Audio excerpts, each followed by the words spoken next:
Ladies and gentlemen, welcome to the Chris and Andre Show.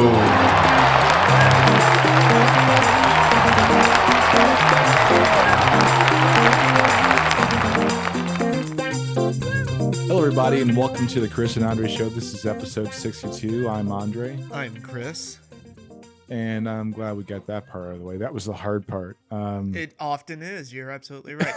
That in the end. I mean, I think like we make the hard part easy and the easy part's hard. But that's why you listen, right, America? Yeah.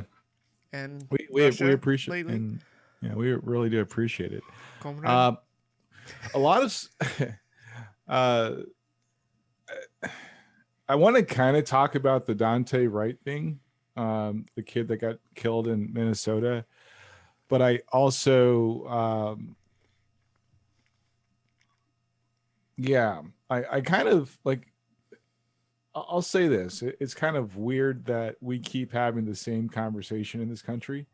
And nothing seems to really quite change. I know this is like, let's jump right into the heaviest thing on the planet. No, I mean, it's certainly been at the forefront of my mind lately.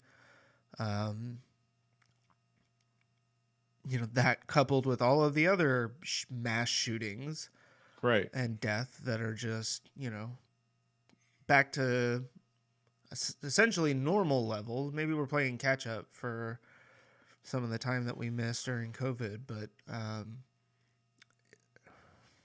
it's insane, dude. Well, it's like, yeah, I mean, like, I think we talked about it last year during the George Floyd stuff, where it's like, is anything actually going to change? Right? Like, is anything going to be done about this? And this is what, like, one neighborhood over, one town over? I don't.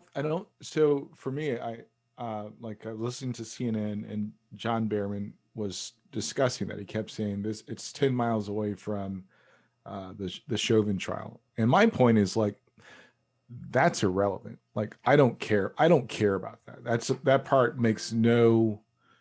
I guess it kind of underscores the lack of action for a lot of people. The fact that given everything that area had gone through over the last year in general, that something like this could happen seemingly so easily again, and then the reason that is given Is asinine. I mean, is not a reason.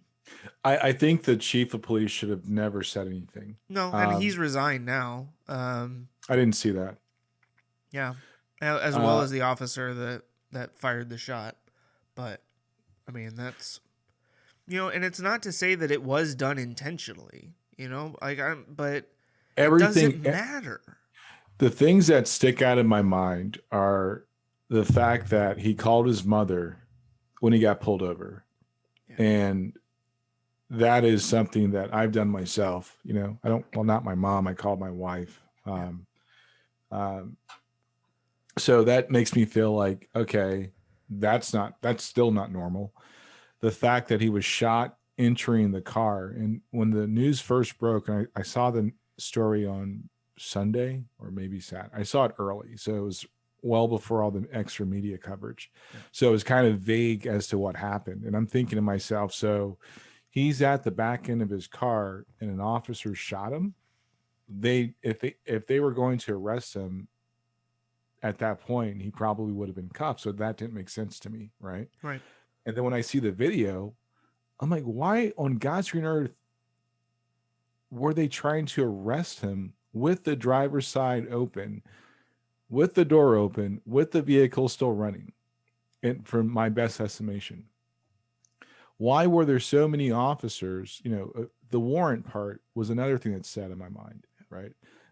Why, for whatever reason, didn't they serve that warrant prior to? And on top of everything else, right? Well, there's a couple more points. So that blew my mind. Like, we're gonna press this warrant right now for whatever reason. He's being detained in a way that's not secure for anybody involved, the suspect or the officers. Then you have all these people around him. And when I saw the body cam footage where she actually, discharged her weapon, that made even less sense to me. Yeah. What are you doing in that instance? There's not there like you have his license, where the car is registered. There's a lot of things where that didn't make sense. No, it wasn't a violent offense that he was even. I mean, it wasn't a violent offense that he was pulled over for, or even like driving erratically, right? Right. Supposedly, it was an expired tag plus an air freshener hanging from the rearview mirror. Yeah. Which is one of those like, give me a reason to pull people over when I want to harass or because I might be a little suspicious. There's so many things wrong with this case, and if the officer and I get it, the taser's on the non-dominant hand. I understand that, but just the delay, and when she said taser, at some point, like and I've never been in that situation, but I would assume she's yelling taser, so she knows she pulled a weapon from her holster. Yeah. Right. She doesn't have a clear shot. At some point, I would believe that she probably would have looked down at her weapon to make sure the safety was off. Like, these are things where I'm like, yeah. These are things that are running through my mind. I'm like, did she not notice that wasn't the taser? Like, adrenaline's, and I've never been in that situation. But they are supposedly, right? They're paid not and trained to be in those situations. Like, they are the ones who are supposed to be able to remain calm in those situations. And yet, time and again, it seems like the onus is being put on people who have, 5 or 6 police officers standing around them suddenly, right? You're driving along, doing absolutely nothing wrong, and you get pulled over. Now you got 5 cops, 6 cops who want to detain you for for smoking a joint, right? It was like for a marijuana warrant. It was a fine. It wasn't even like.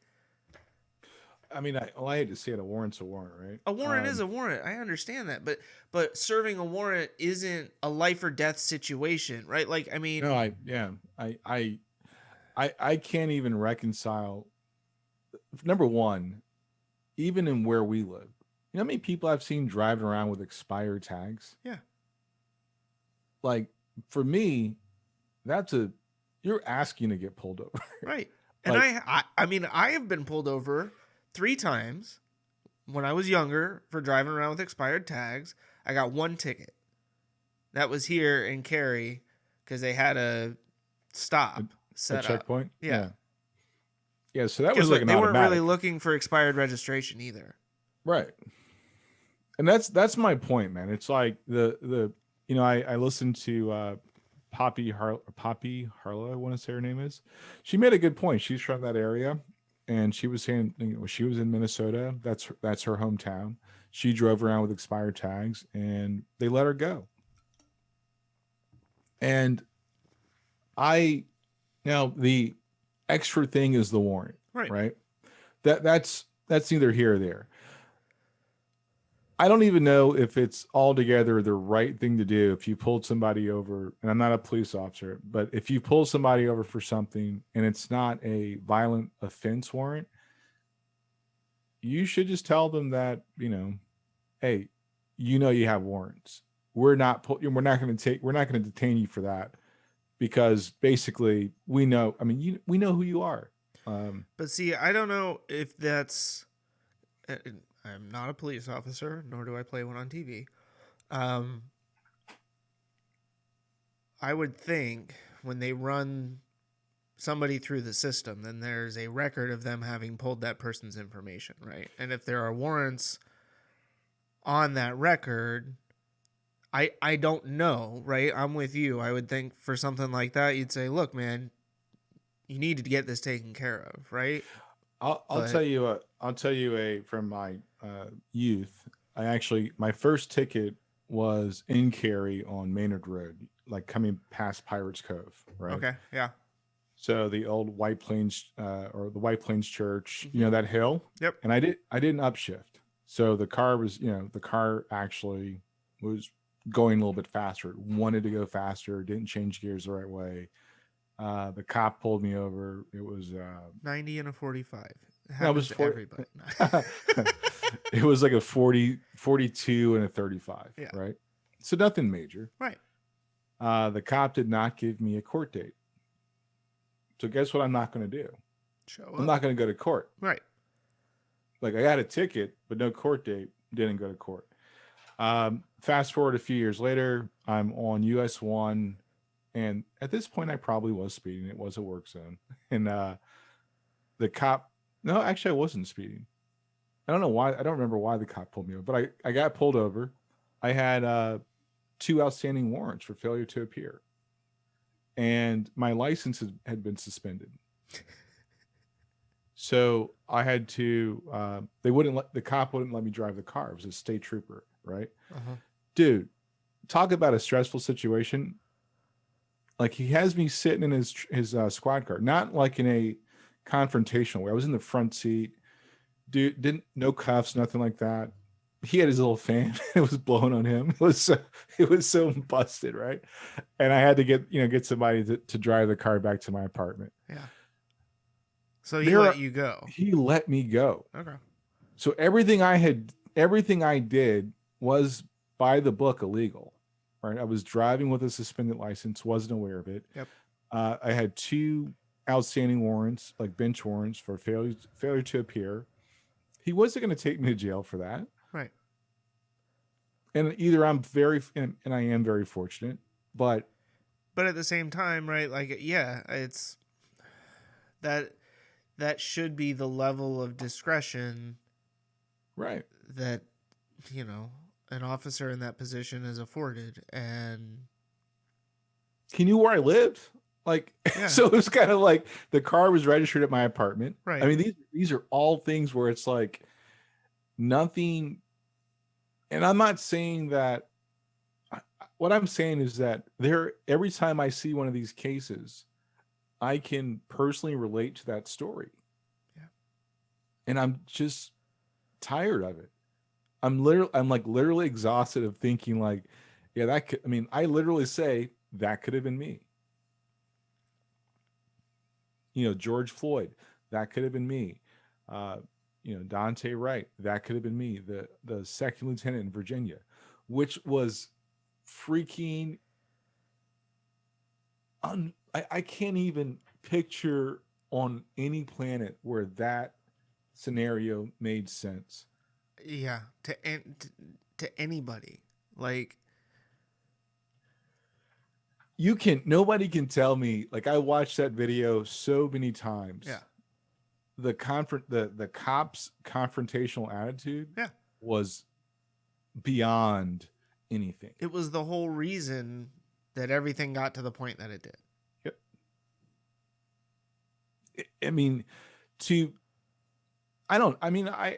I drive a nice car. And I tell you what, man, like I drive the freaking speed limit on purpose because I just don't want to have the conversation, man. Right. I just don't. The anxiety I get of seeing a police officer. Remember that time I went to work and I told you about, I'm at a light and I'm freaking out. This is way before all this. This is at the old office. Yeah. Off of Cary Parkway. The anxiety I feel when I have a police officer behind me is unreal, man. And I didn't do anything wrong. I'm like thinking, what did I do? Like I see a cop, I'm like, yo, did I do something wrong? And I'm just like, this is crazy, man. This makes no sense, man. Well, and I get I'm also trying to figure out like how this whole warrant, thing works, because it's like, have they not tried to show up and serve him this warrant previously? Like that's they just wait until he gets pulled over. I mean, so I get why cops don't serve warrants, right? I really do, because it's like you'll spend a lot of time looking for like somebody with a misdemeanor, like in a bench warrant for whatever it may be. Right. And we're talking like you're probably going to go to court. You're not going to even do time served. Right. You're going to pay a court cost. They're hoping that you go to court so they don't have to arrest you. so that whole thing is murky, right? Mm-hmm. And I understand why they don't serve warrants, because the bail system and like that whole, like then you're just adding more. Like you're gonna have a different conversation once you start serving all these warrants. Not saying it's right or wrong. A criminal's a criminal, right? So if I break the law, Right. I am a criminal. So I should understand that. Right. And then ultimately the onus is on you to do whatever you need to do to take care of that. Exactly. So, but that's even like the rest of. But yeah, like, it's so beside the point, right? yeah, everything else could have been prevented. Yeah. So okay, they pulled him over. Check. Right. It's suspect in why they pulled him over, but they dropped the ball when they've got it. When I watch the body cam footage and they're trying to arrest him at the driver's side passenger door. I'm like, why are you doing that? Like, what does that make sense to you? Like, aren't you this is your first day? Right. Like, you don't, like, it doesn't make sense to, like, the vehicle should be off, right? The door should be closed, and you're trying to arrest money at the driver's side door? Yeah. It's literally standing right next to it. Get out of here. Yeah, that's going to go wrong. It's going to go south.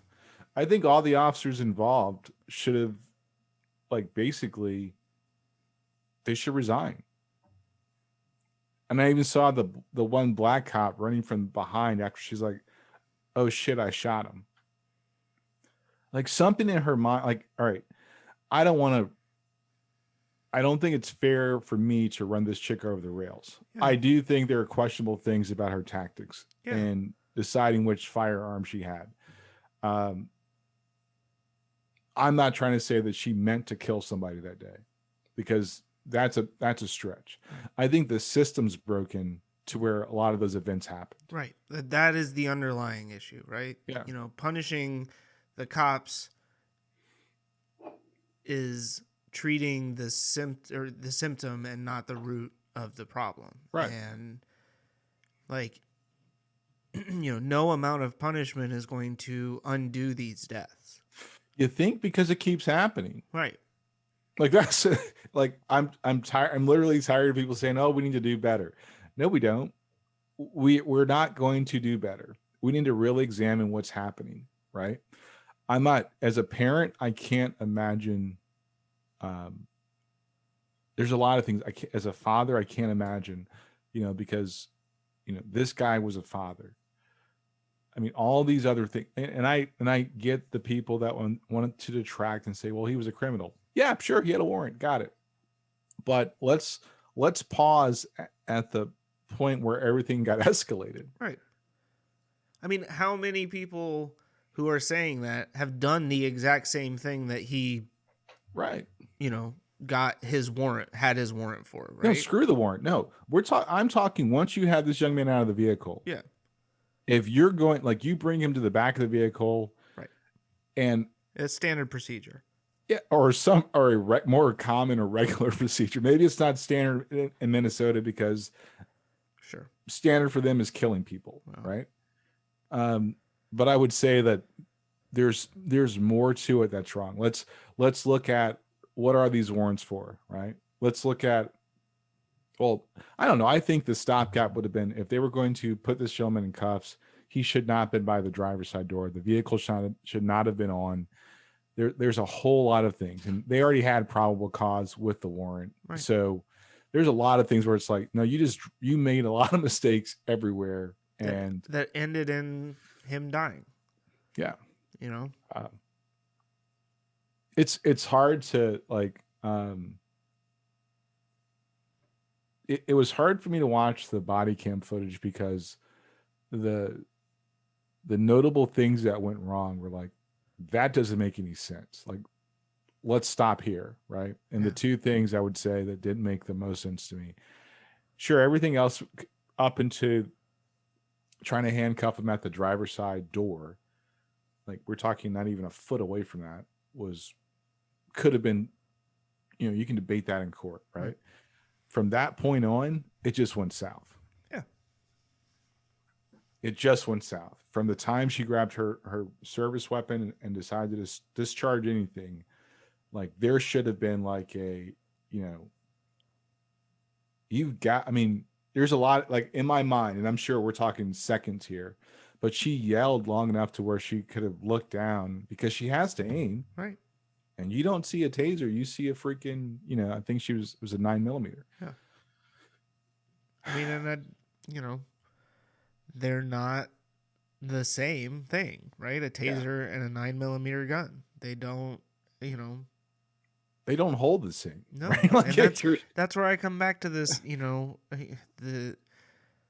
this idea that like these people are trained, like they sign up for this stuff, right?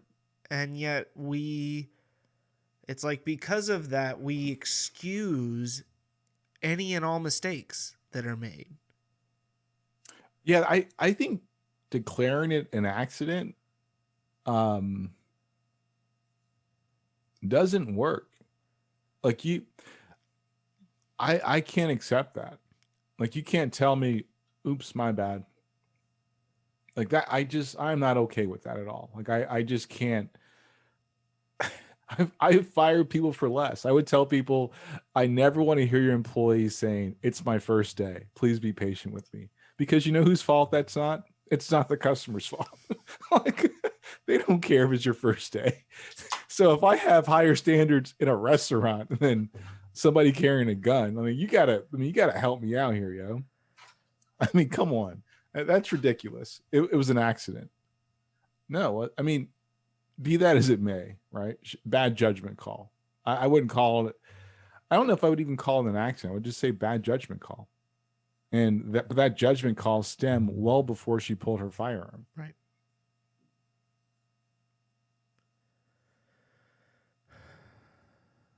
The lieutenant in Virginia, and I don't know if you watched all that video.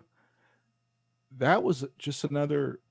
Nobody could. If anybody tells me again, there's just a few bad apples, then there's something wrong with the orchard.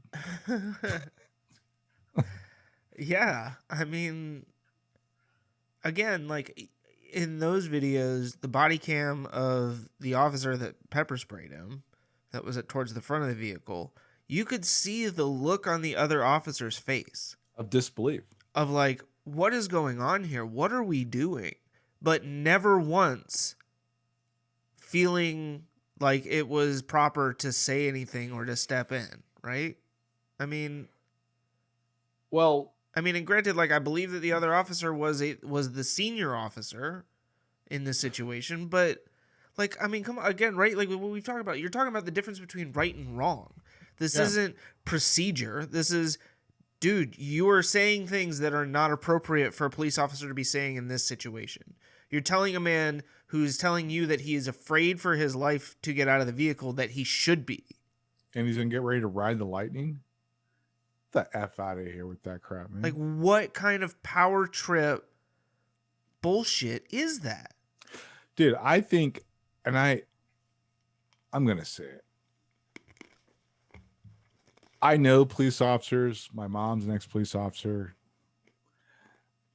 I think most police officers used to get bullied. And I think that it is the wrong job for people that have the tendency to want to be in control of situations. Period. Yeah. I mean, we are arming these people to dole out their own version of, street justice. Right. In a lot of cases. Empowering them behind a badge that essentially grants them unqualified immunity. But they're very quick to say that they're not attorneys, but they're quick to be judge, jury, and executioner. Right. They know the law at that moment, but they cannot exercise and execute the law that's actually correct. And I hate to say it, it's a broad stroke, but I've met more and seen more police officers that were probably bullied in school that just want to have a little bit of control. These are the same guys running around. Every time I see police officers on the news now, and I get some of those are in extreme cases and riots or whatever, they've got rifle slings. They've got like 8 magazines in their vests. what world are you living in that you've got to be armed to the hilt for a traffic stop? Yeah. It's this like weird Rambo, obsession. It's like I gotta have the bandoleros of bullets and like I just nothing has ever been less appealing to me than that whole vibe. Like there's just nothing about that I want anything to do with. Yeah, I like I've got nothing. I mean, actually, I do. I mean, all the Second Amendment guys, like, yeah, whatever. Like, I think you're just a bunch of pussies. Like, if you got to run around with a gun, you're a pussy. Like, yeah, and I just don't care. I just think it's bullshit. Like, I'm a caller for what you can't tell me that you have to have a gun to feel safe, right? You've got to look at bigger issues than why you're carrying a firearm. Like, you're just a bunch of pussies. There's the high school in Nashville, right? Or Yeah, Knoxville, yeah, in Tennessee, where they've had 4 students die from gunshots in the year, not in the last 365 days, but in the last 3 months and change. Like 4 kids. I mean, it's an epidemic of people that are just a bunch of like. Think about it. I think about it this way, and I'm not. Well, I am calling them out. It's not about like fist versus bullets. And I'm just saying you're a pussy. Like you cannot defend yourself. Like first of all, where are you at, right? Second of all, where are you at that you have to, you have to lay somebody down and clip them to feel safe? What is going on in your world? Like, I'm good. Like, I just don't get the argument anymore. I don't get the argument. Yeah. I'm so over it at this point.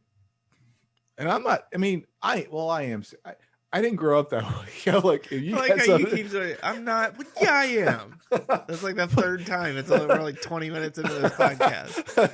It frustrates the hell out of me. It's like, yo, if you really got something to say to me, say it to my face. Doesn't mean I'm going to punch you. But as long as you're not threatening me, like you can say whatever you want to say. But the minute we get to that point, then it's a different conversation. Where do we get all these like I don't understand where like I have to have an AR-15 to keep my family safe. Where do you live, yo? South Carolina. Okay. Lindsey Graham, right? I mean, that was his whole this will be the last house the gang comes to. The gang. Okay. Man, you guys been watching too much Walking Dead. Yeah, I mean, it's like. But that's what I'm saying. It's this weird, like, fetish almost of wanting the end of the world to come about so I can finally prove to everybody what a badass I really am. And it's like, dude, nobody freaking cares. Yeah. Like, and maybe that's it. That they don't, it's super like psychological, but maybe they don't find anything special about themselves. They don't feel like they have any special talent or anything. And so it's these weapons that give them power, make them feel like they're a superhuman. And it's like, no, you're just like you said, you're a fucking pussy. Like I'm saying, like, it's not that everybody that owns a gun is a pussy. Please understand that that's not what I'm saying. But if you have the mentality that your stockpile of weapons is somehow going to, save you in Armageddon, like, go fuck yourself. Yeah. I'm sorry. I know we got like 1 per episode, but y'all fucking deserve it. I gotta bleep one of those out. I mean, and I just look at it like, and I don't want to.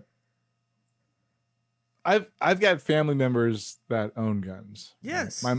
And I'm like, yo, okay, I respect that, but you live in Cary. like what's like straight up what's gonna happen? Like, you're not getting robbed going to your car, right? One of my brother-in-laws, he's very like Hey, they had BLM protests in Cary. You never know what those guys are capable of. Yeah. One of my brother-in-laws, he's a big Second Amendment guy, and I respect. I'm not arguing the amendment anymore, right? I just think the argument, it defeats itself. Like, well, if you get rid of all the good take away all the guns from the good people, only the bad people have guns. So take away the guns from the bad people.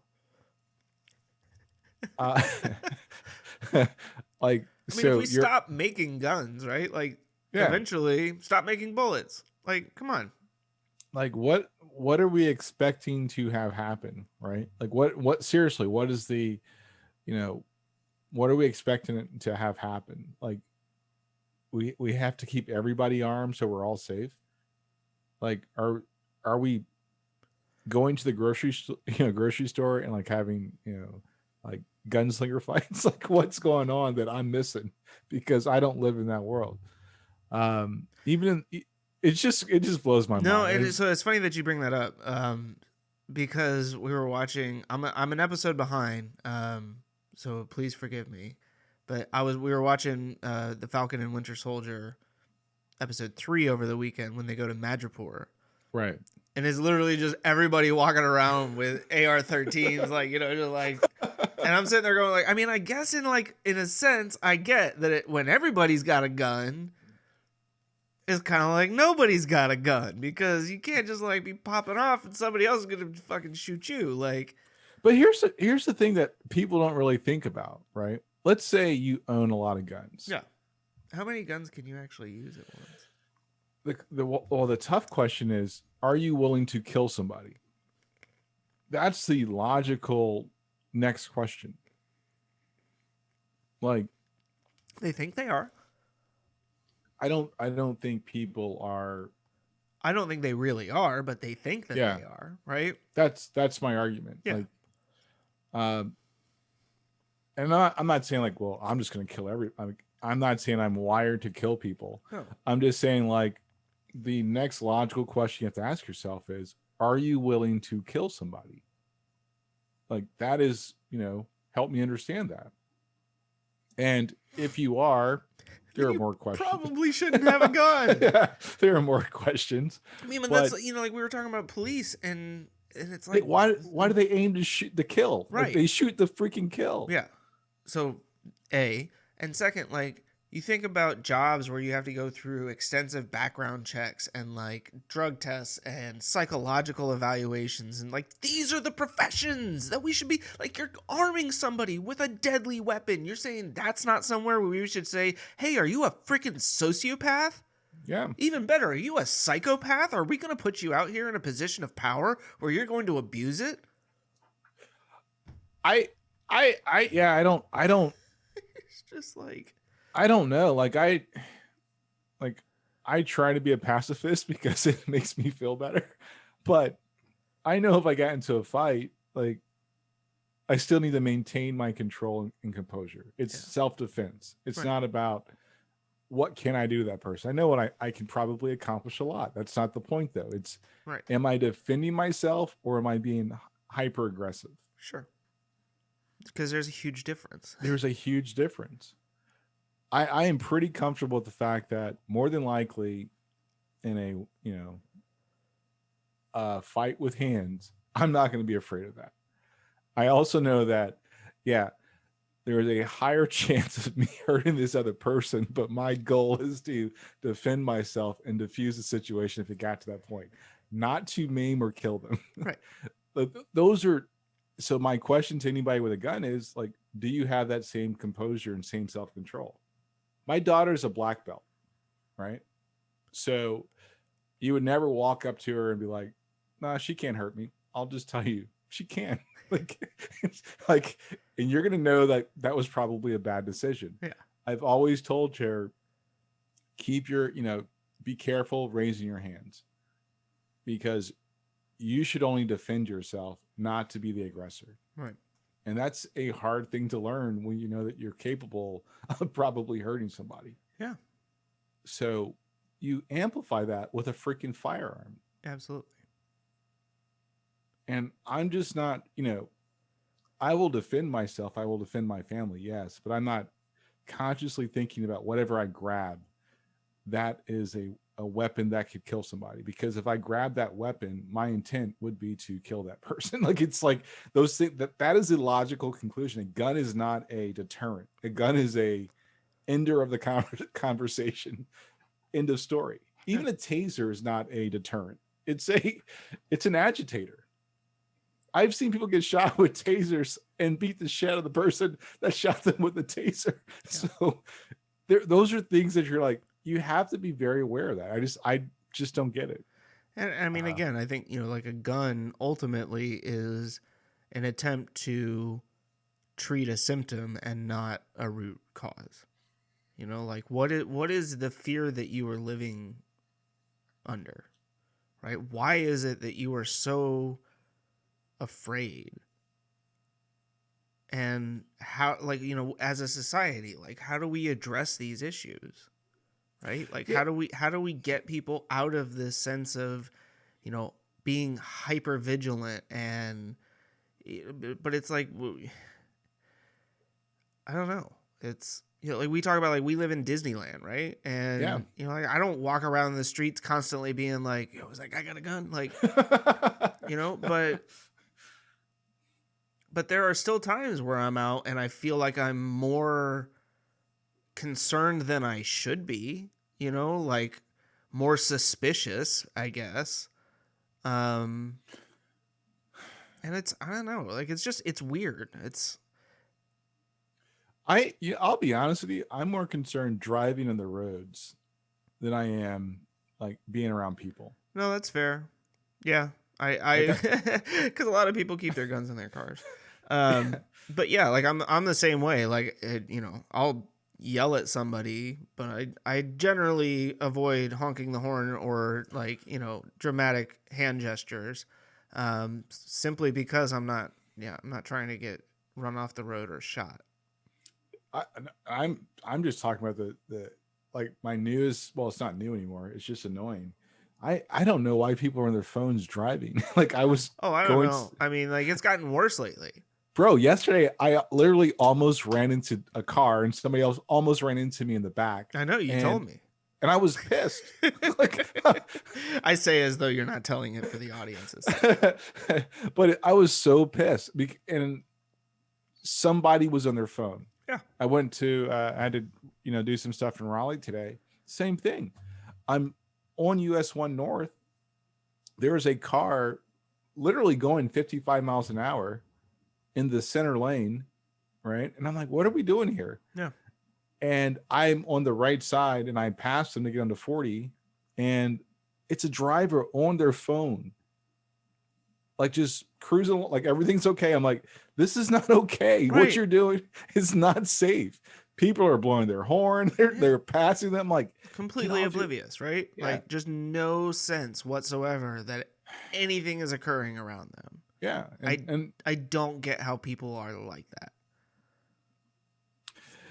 So the threats we have in our society are real. They're very, like, they're pungent in the air, right? Like, the fact that, and I'm trying to be careful about what I say about police officers, because I'm sure they're like,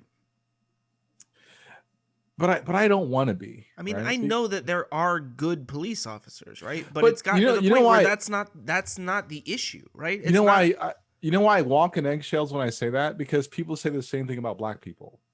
So I have a hard time because good black people. Yeah, they identify. They like, for me, it's like, I'm not trying to demonize a whole group of people. Right. Right. Yes.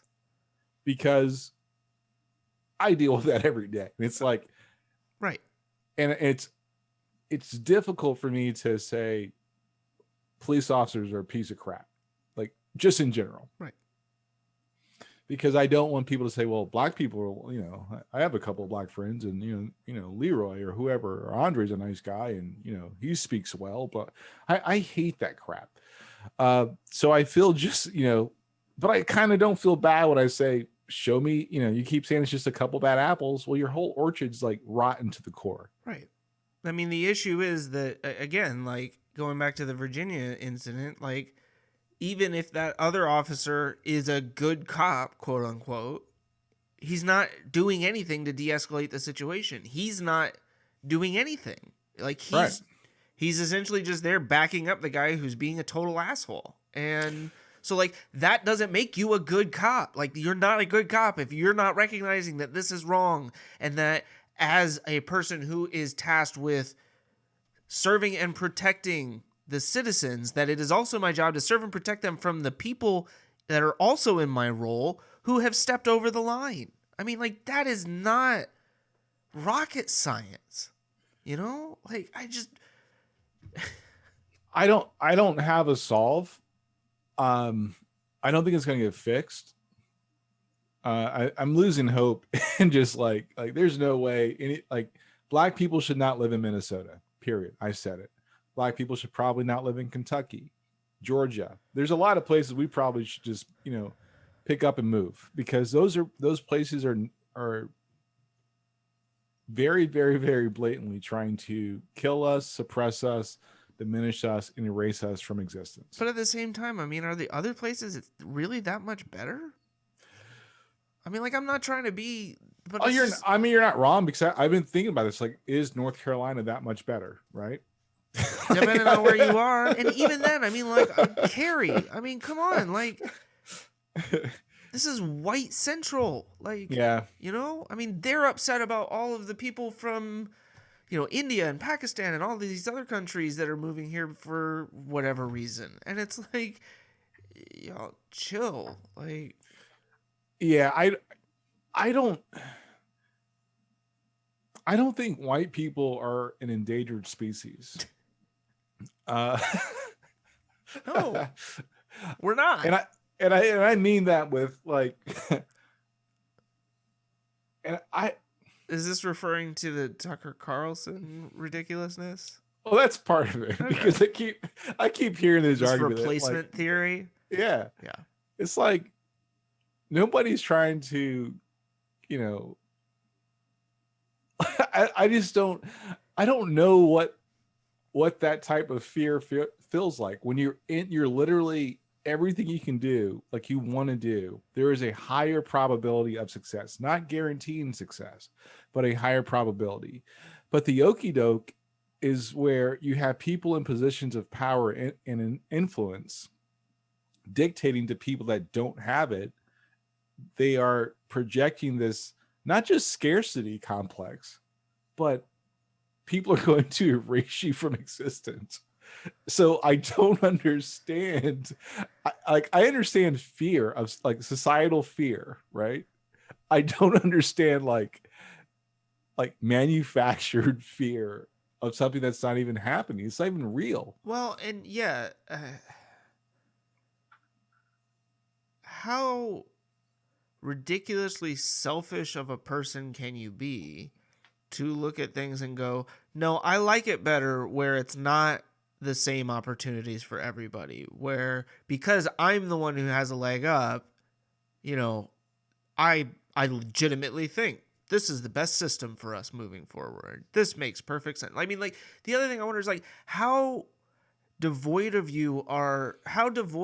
you of culture or, identification, that the only thing you care about is the color of your skin. Like, you're white.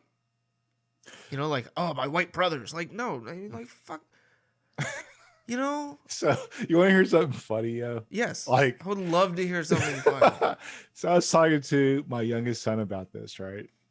And he's got a very good point. He goes, I think the left tries to tell people what they can say and what they can't say, right?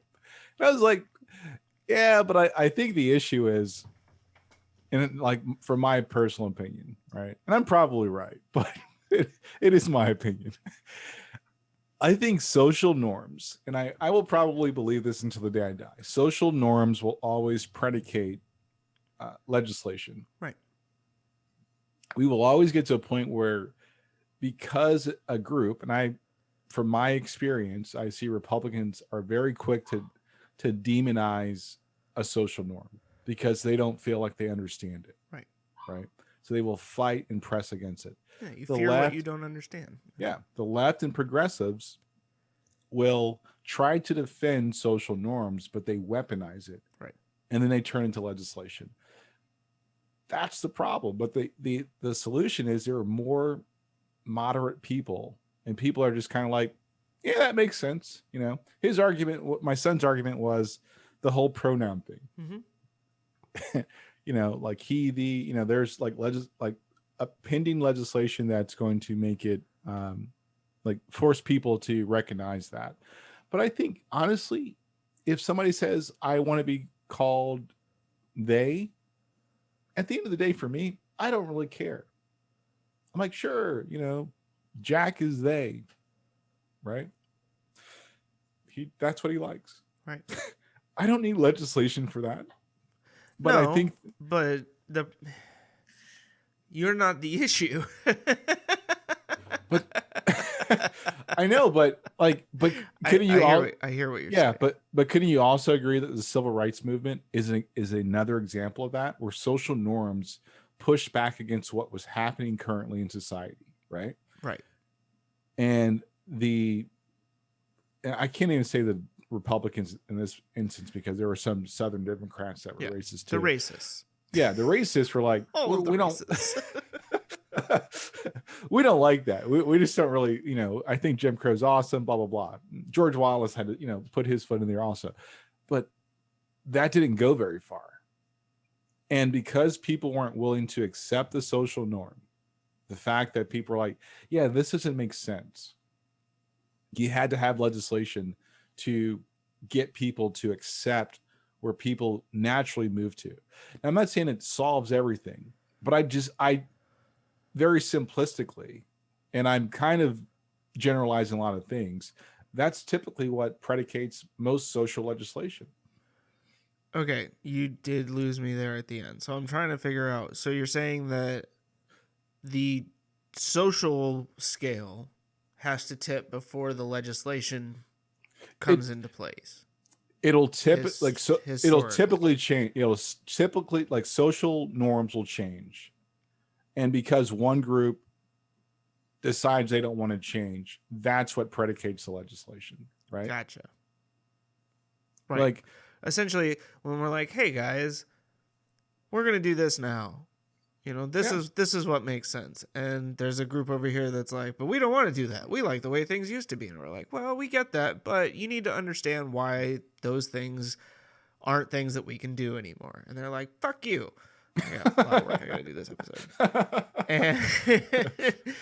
And so we're like, look, guys, ultimately, we don't want to have to do this, but if you can't be nice, we're going to make it a law that you have to be nice. Right. And they're like, we don't want to be nice. And we're like, okay, well, now it's a law. You have to be nice. And it's the 7-year-old rule, right? And that's what if you look through, like historically, that is our problem, right? Every major issue where even Republicans say, well, the left is overreaching. Are they though? You know, are they really overreaching? Like, you're trying to ban which bathroom people can use. Yeah. Is that an overreach? Yeah. Right? You're creating these make-believe scenarios. These doom scenarios. Yeah.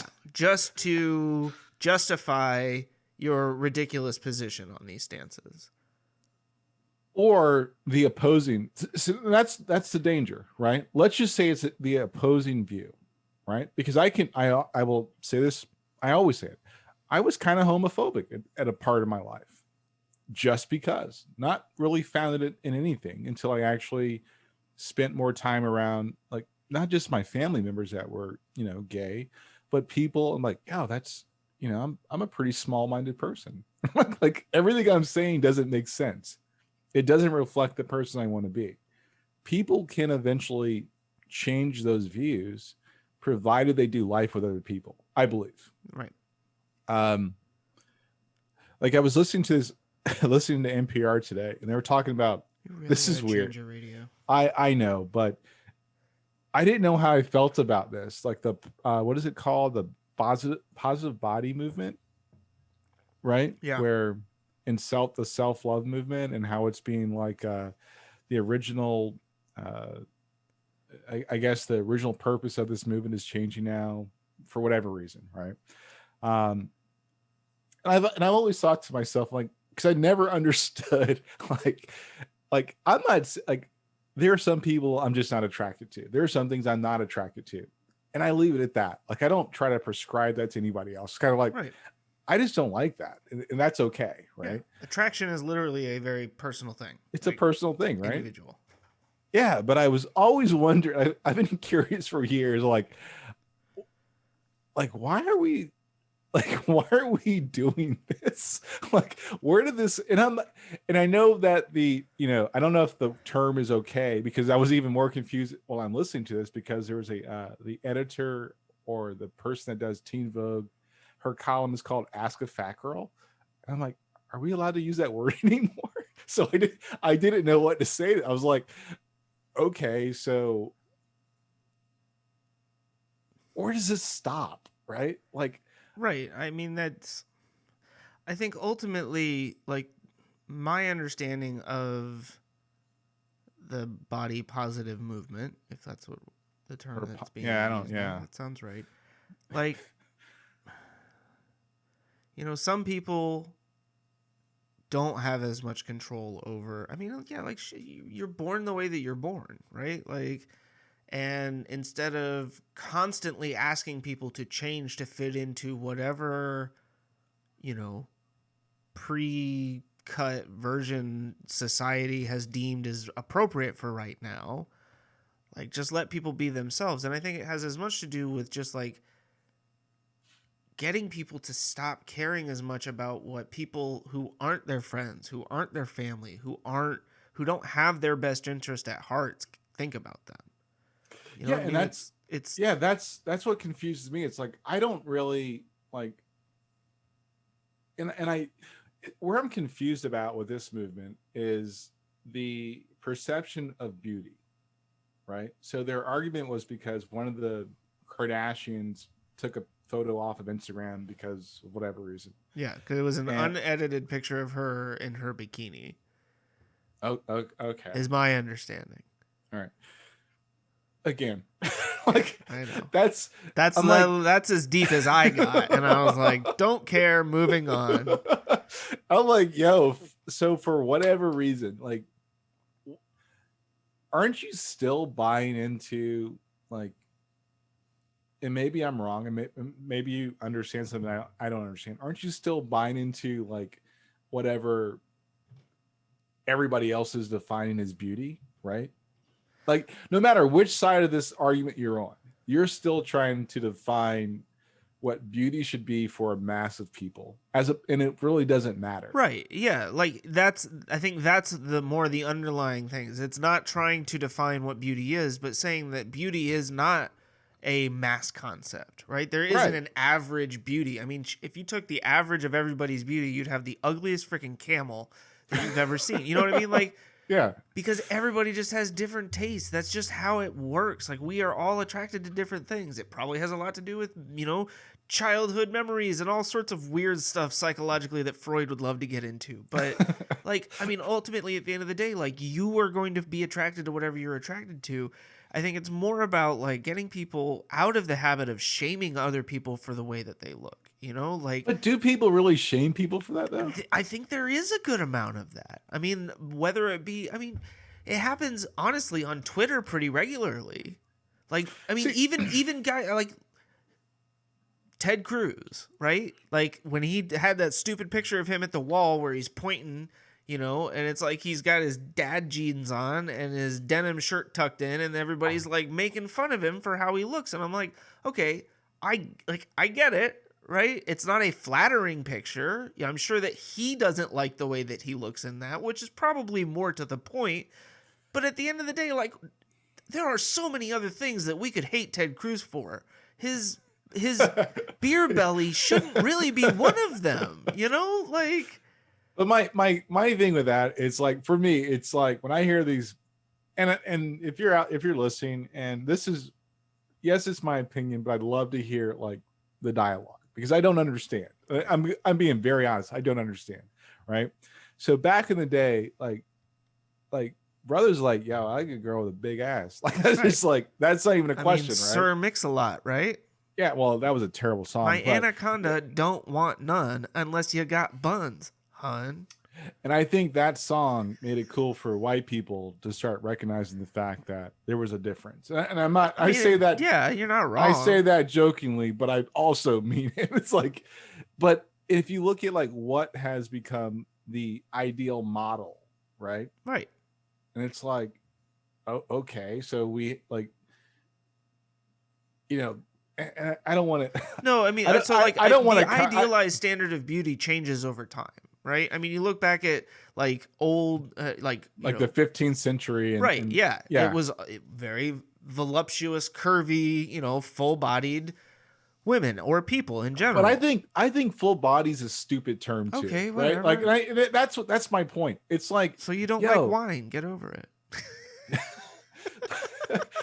But you see my point. It's like you can't just say, it's like and it's but this is where I feel like we're getting into an argument of semantics, right? Where I mean, I am a person who generally prides himself on a rather large. See, and now I'm going to disappoint myself by not thinking of the word that I was. It wasn't vocabulary, but like a lexicon of words that I can draw from when I'm trying to describe something. And so it's like, I don't know. Look, I don't really care at the end of the day. I'm kind of like, and I think you're in the same position. It's like, don't let other people make you feel bad about yourself if you don't inherently feel bad about yourself for that. Like, look, I'll be honest. I went to the doctor. He said, you're like 20 pounds overweight. And I slapped him across the face. And I said, I'm going to see another doctor. You chauvinist pig. No, But that's I came home and I said, hey, you know what? Like, I haven't been feeling as healthy, right? Like, I would like to do something about this. Now, what I'm not going to do is starve myself. I'm not locking myself in a closet and making myself feel bad because I'm a little overweight, right? But I'm also not being subjected to high school where kids can be freaking just animals and like horrible people. And I think that's part of it. Is it's like trying to get the younger generations, right, and the parents of those younger generations to grow up with the concept that like we just don't. So can I ask you a question? Yeah, is healthy synonymous with your size? No. That's where I get stuck on, right? I guess that's a fair point. I mean, I got a belly. Like I look in the mirror and I'm like, all right, yeah, that doesn't need to be there.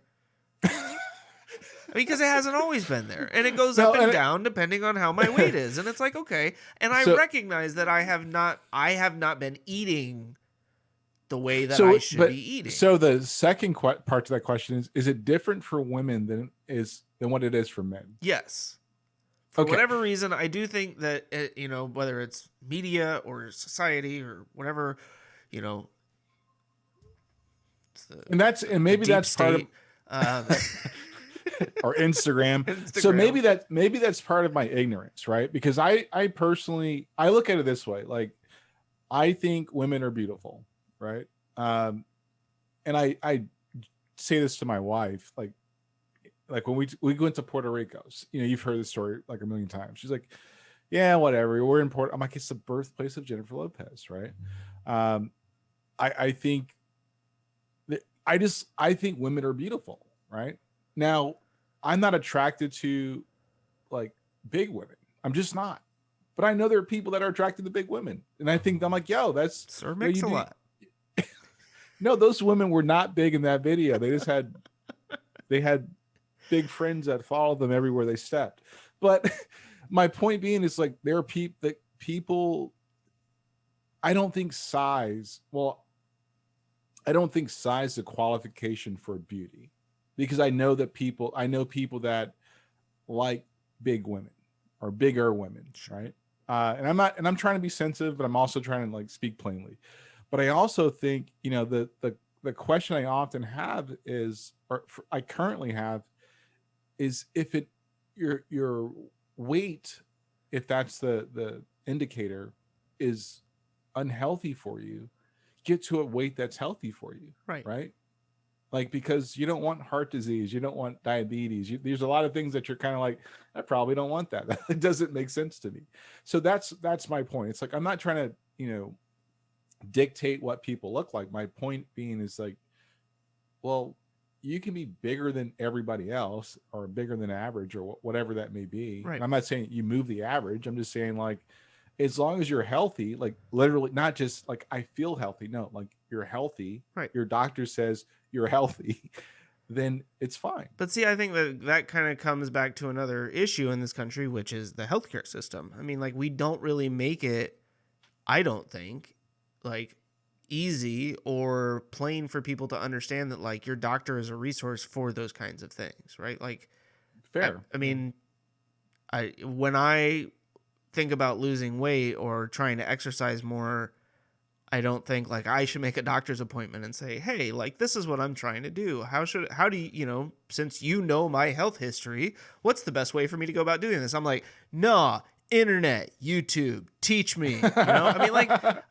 and maybe again, like, I think part of it is this, like, it's a whole combination of things that have led to this particular movement, right? I do think that social media and the way that people, especially young people, interact with it. Right. And I mean, like, we're watching the social, what was the experiment? No. Yeah. And they're talking about like the serotonin kicks and stuff like that, where it's essentially like this massive high that you can get from, going viral, essentially. I mean, like, shit, when I got those like 500 likes, on my tweet, like, I was like, what? I'm the man, yo. Yeah, like, that was a good feeling, right? But at the same time, I noticed over the next 2 weeks, I was like constantly checking my Twitter when I would tweet stuff to see if something else I tweeted was blowing up. And then I was like, and then I'm like, what are you doing? Like, you are falling into the trap. You're going to tweet something you shouldn't, because you're going to try to make people laugh. And then, and like, I had to kind of like walk myself back off that ledge a little bit. Now, granted, like, it's more like I was in the room and the window was kind of open and I just like closed it a little bit more because I wasn't really on the ledge. But you know what I mean? Like, those are things that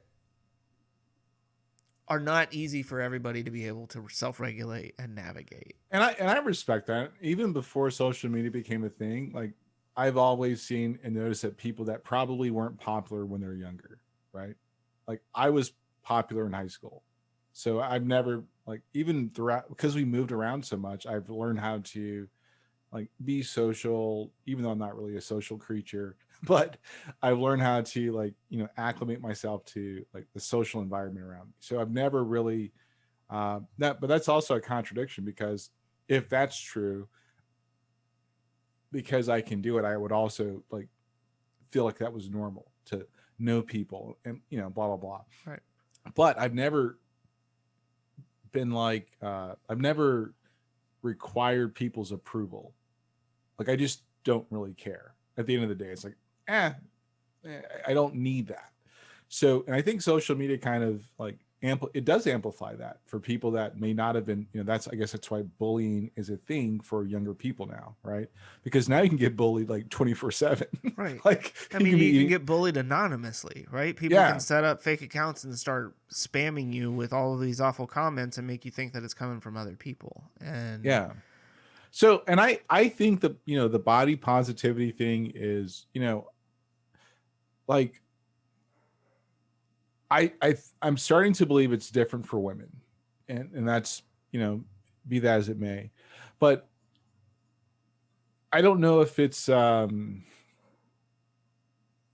I know it's not justified. I just get really confused by, why it's such a big topic. And just listening to that interview, I was like, is this really a thing? Yeah,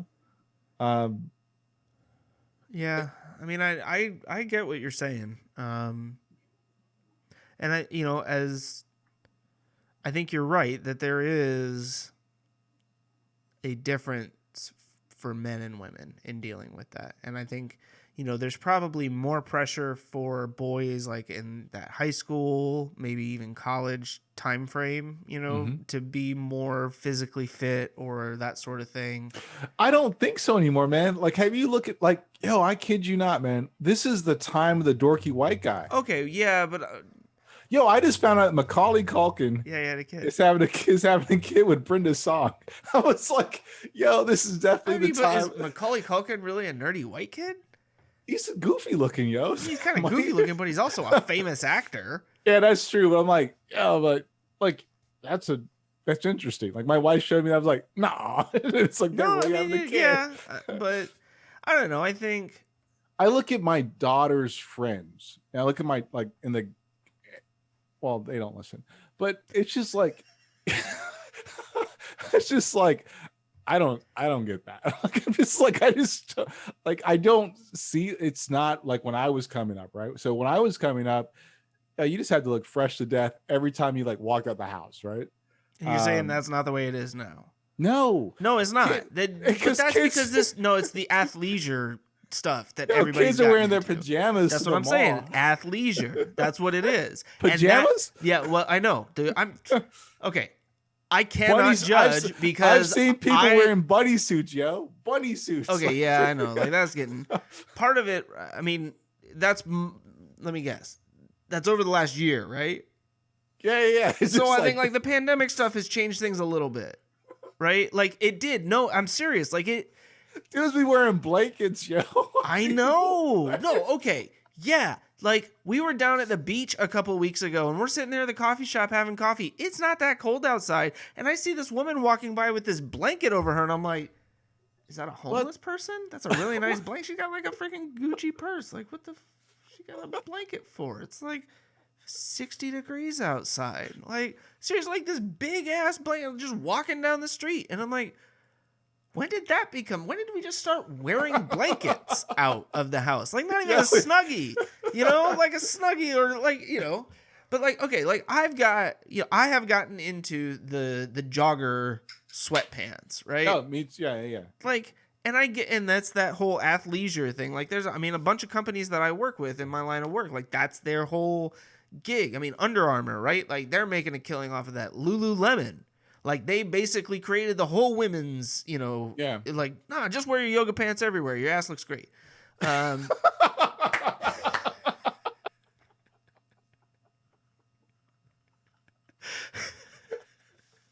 can't because I have so many jokes for that, yo.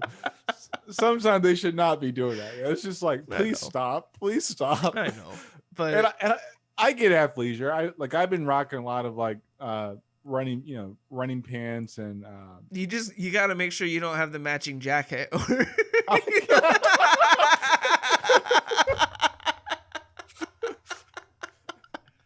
But I get being in shape, right? Yeah. For like, and I know there's a difference. Like I was talking about, like Ryan Reynolds is 44, like Will Smith is 52 now. They're in great shape. Right. That's important for me because I was an athlete when I was younger. Yeah. Right. So it bothers me when I can't, it bothers me if I feel like I can't do things. Right. So my youngest son, he actually was playing, he started playing in an adult lacrosse league. And he calls me up. He's like, Dad, you're not going to believe this, man. He goes, I just sucked. I'm like, what are you talking about? You're like 21. He goes, yeah, I went out there and I was stumbling. I'm like, it's because you lose coordination, right? When you stop doing those activities, it's not that you're not fit. You're just not coordinated anymore. Yeah. Right? It's like, right, when athletes, get injured and then they're coming back, right? It's always like, okay, my knee is good, but I'm not in game shape, right? Like I could go run 3 miles, but I can't go play an entire NBA game, right? Like I'm going to die out there. And that is the difference because it's two different things. Like you put me out there, I'm like 2 minutes. I'm a sub. I know. I was telling remember the time I played basketball with you and your brother? He's like, yeah, I was laughing at you. I'm like, he goes, but I'm not laughing now because now I get it, right? Yep. I'm like, yeah, because in my head I'm 17 and I know what I can do. Yeah. But my body's like, we haven't been doing that. Right. So, why are you trying to make us like dunk? That's not a thing. Like we shouldn't be doing that. There's no reason for us to be jumping above the rim. Like, why? That's not a thing. So, and I get that, but I also think that it's a false narrative, right?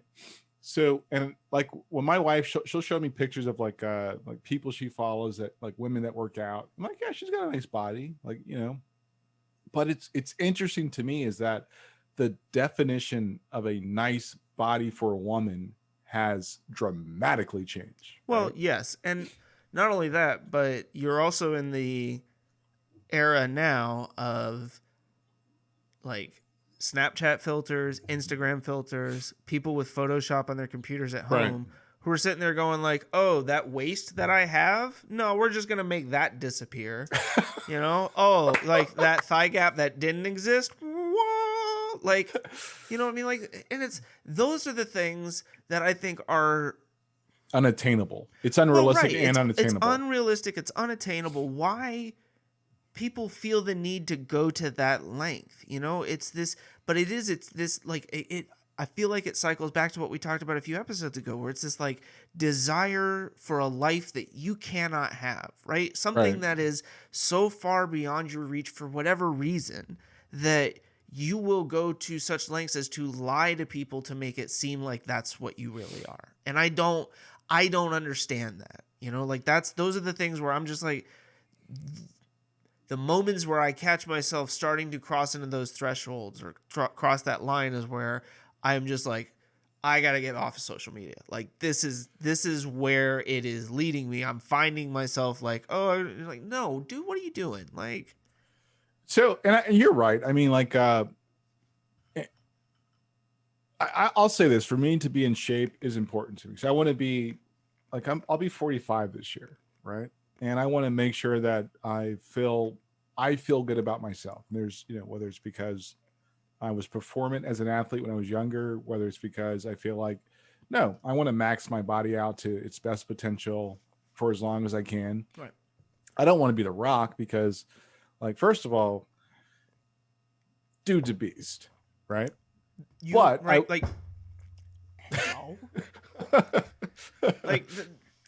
that dude was essentially born with the ability of having that body, right? Like that's genetics at work behind a ridiculous amount of individual upkeep. I mean, I know that all that dude does is work out. Yeah, the upkeep is like, that's not realistic. It's one of my favorite jokes from Central Intelligence when he's like meeting Kevin Hart in the bar and he's asking me, he's like, what did you do, like P90-1000? And he was like, no, it was real simple. I just changed my entire eating habits and worked out 9 hours a day 7 days a week for 15 years. And it's like, that's all it took? 9 hours a day 7 days a week for 15 years? That's not a thing. Like, that's literally that guy's job, is essentially to work out. Like, and I respect that, right? Yes. But it's like, for me, it's like, no, I just want to age gracefully. I want to be in shape. Yeah. There's a guy that goes to my gym. He's like, at least early 60s. This guy goes to the gym. I'm pretty confident. Well, the last time when I was going 5 days a week, he was going 5 days a week, right? I go 3 days a week now, and I know he's there 5 days a week. And, I used to go at 4 o'clock in the morning, but I can't because I have a workout buddy and they don't want to go at 4 o'clock in the morning. So, but he'll leave probably 20, 30 minutes after I left. I'm pretty confident he's still going at 4 o'clock in the morning. Yeah. That's what I feel for me is attainable, because I see people that are either close to my age or a little bit further on, and he's in great shape. It's like, I don't want to be 60 and feeling like I can't get up and do something ever. Like, it's just not a thing for me. No, I hear you. I mean, and that's been part of my motivation too. Is like, especially as my kid is getting older, and she's becoming much more active. It's like, if I'm not finding some level of, activity so that I can try and keep pace, like, she's going to want to go play soccer, go play basketball, whatever. And I'm going to be like, oh, hold on, honey. Like, and that's, I'm I'm in okay enough shape right now that I can kind of hang out for a little bit with her, but I Yeah. know that it's just going to get worse from here. And so, it's also, I look at it also as a good opportunity to spend some time with her, and then trying to also set a good example, for her as she grows up. Cause Yeah, all of my kids go to the gym. I mean, and I want them to be healthy, right? Like last week I was nursing my cold, right? So I didn't go to the gym. And I went to the gym Monday. I woke up at 3:31, as a matter of fact. And I was like, I went to bed Sunday. I'm like, I'm gonna go to the gym tomorrow. I was like so excited, right? I woke up at 3:31.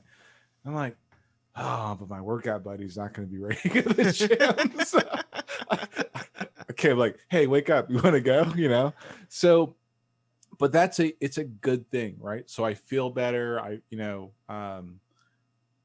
And that's so I say all that to say this. I'm trying to understand. I'm ignorant in some spots of like what the issue is with body positivity, and I think it's cool the dialogue's happening. I don't understand the full context of why it's happening, and that's where I kind of feel like. But isn't it also kind of hypocritical that you're saying like, well, if you're a plus, even the terms they use, plus size woman, or, you can have an editor of a column call herself the fat girl. I'm like, but isn't that a contradiction in and of itself? Right. I think it is in a way,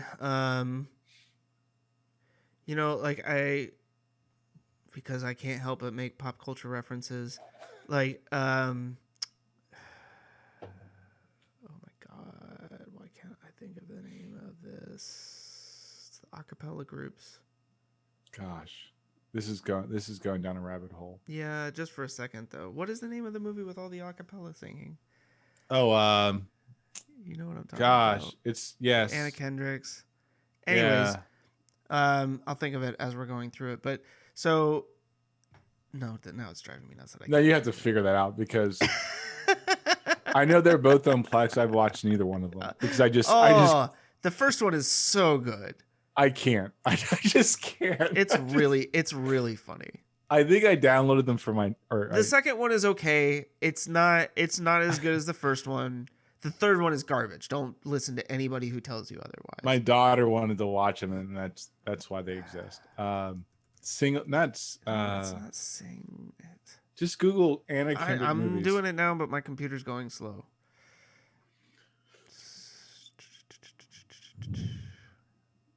Gosh. No, this is dead air, guys. Dead air. I'm gonna be so mad when I pitch perfect. Oh, good, because I didn't want that in my browser history. I didn't want Google thinking, "Oh, you like Anna Kendrick." No, it's okay. Google knows I like Anna Kendrick. She's on my list. Anna, if you're listening.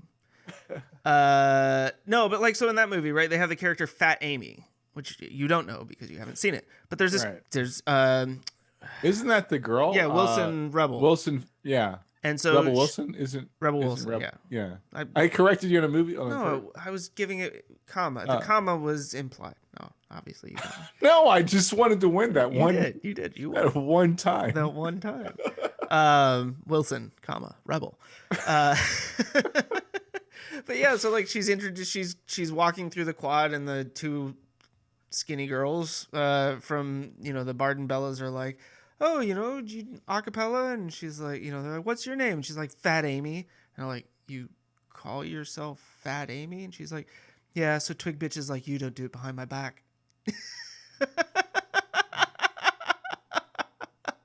See, and so I think there's part of it, right, is it's like, it's embracing it. It's saying, I'm not going to let that word affect me, right? I recognize that I'm overweight, that most people would consider me to be fat, but I'm going to lean into it as opposed to allowing it to be a negative connotation. I think is more how those people are looking at it. But okay, so I'm going to say something. Yeah, go ahead. This is how I feel about it. Number one, there's a couple things.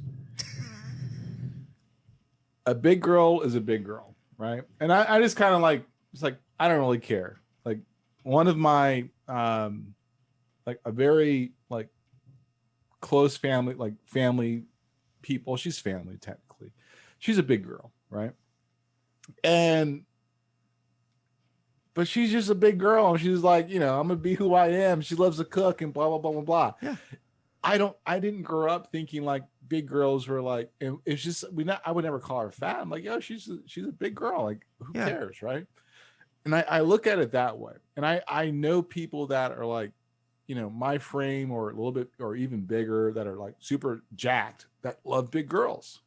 And I think maybe in my community, I don't see it the same way and I think that's probably part of my like confusion. I think you're right. I think there is like some cultural element to it as well, for sure. Yeah. Because like big girls in our community, it's like, that's just big. It doesn't matter, right? Like she's popular. She's like doing her thing and everybody loves her. But I do think that there are, maybe it's more common.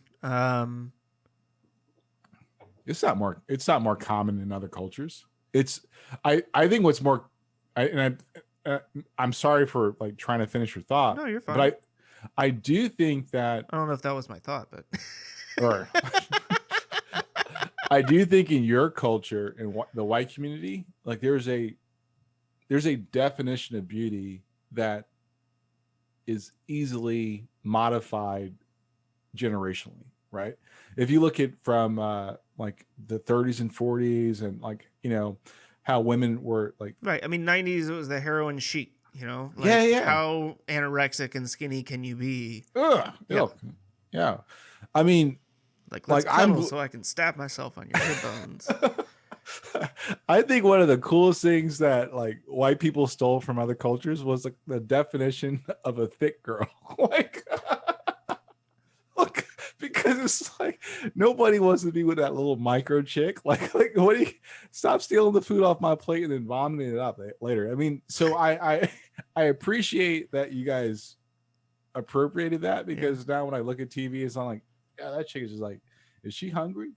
I mean, but that's a cultural perspective, right?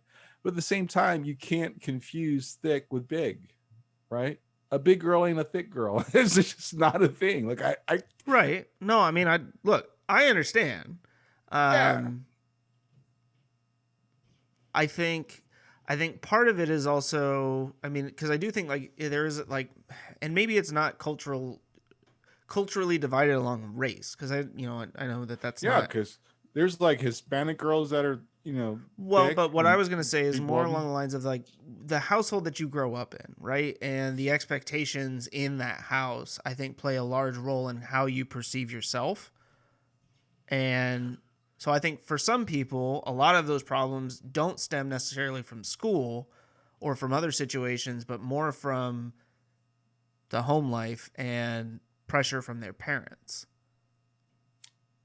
Explain more, because I'm trying to follow you. I think that parents who grow up with this perception of, like people who are larger than you, right, are essentially fat or unhealthy or unattractive, right? That there is something inherently bad about being fat, and that there is a pressure put on within the household for people to stay physically fit. And if you're born with some sort of, medical condition that for whatever reason makes that hard for you to do, like, can you imagine growing up in that situation? So, but here's like where, like, I'll say there's obviously a distinct difference. Like you literally use the word fat, right? Yes. I don't use the word fat. Like fat is like not a word I probably would use to describe somebody, right? And I think I think you're probably right? So like I don't use the word fat as a descriptor. Right. Because I think you're right. I mean, like there is a kind of, there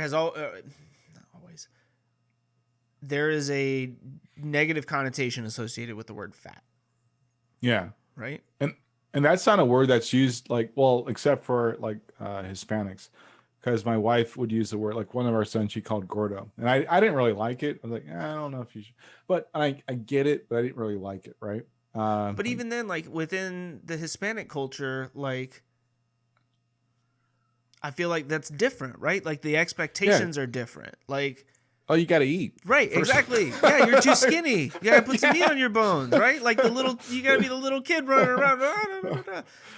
Yeah, but that's I knew I was getting fat when like my wife's grandmother, she's in Peru, and we did a FaceTime, and she goes, "Andre, está gordo." I was like, no, you can't be. You can't. Like I felt bad. I was like, oh, and she wasn't saying it as a negative thing, right? But you took it negatively. No, I think she was like saying like, you can stop eating. Whenever you're eating, you just put that down. I'll leave it on the plate. And I looked at my face. I'm like, what am I hiding in my cheeks? Yo, like I had like peanut butter. I was kind of chunky. I was like 220. I don't think anybody really realized, except for, and I didn't realize I was 220 pounds. Yeah, it sneaks up on you. You know, yeah. Like I mean, it is one of those things. Like, 200, dude. Like the most I ever weighed on purpose was 193 pounds to play football. That was the most on purpose I ever weighed, like consistently. 193. You're 6'1". 6'1". 6'1". Okay, I'm 5'9", and I was at like 215 at one point, right around the time that Helena was born. I put on what I believe they term sympathy weight. Dude, now you're just eating, dude. That's I was. I was living that sweet life.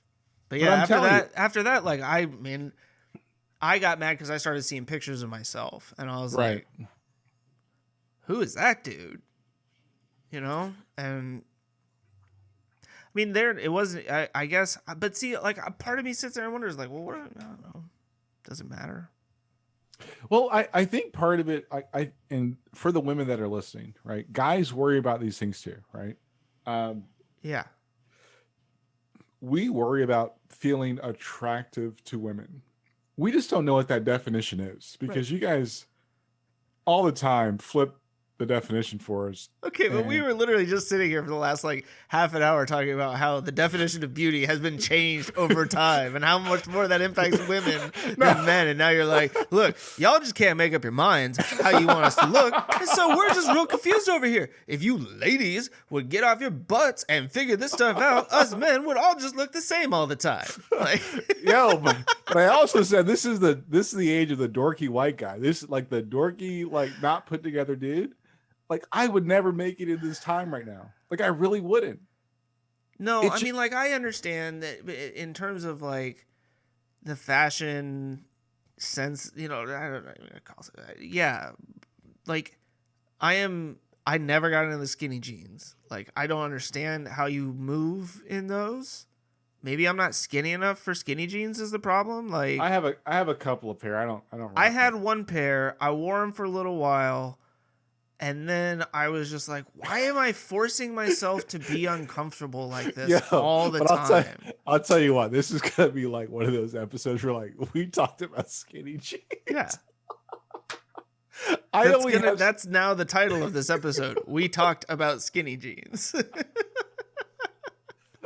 Yo, I have skinny jeans because my wife bought them for me. She thought she wanted me to wear them. No, right? I understand. Like why do you think I had a pair of skinny jeans? Because some girl told me that she thought I looked cute in them, and I was like, okay.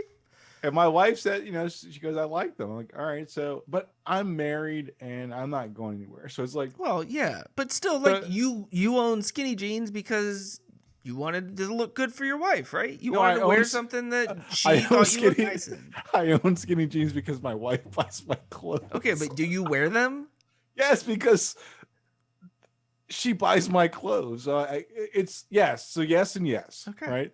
So for all the young guys out there, like, and you're probably younger than I am, there was a thing called Garanimals. Chris, you know what Garanimals are? Yes, I know what Garanimals are. When you get married, you get the next level Garanimal.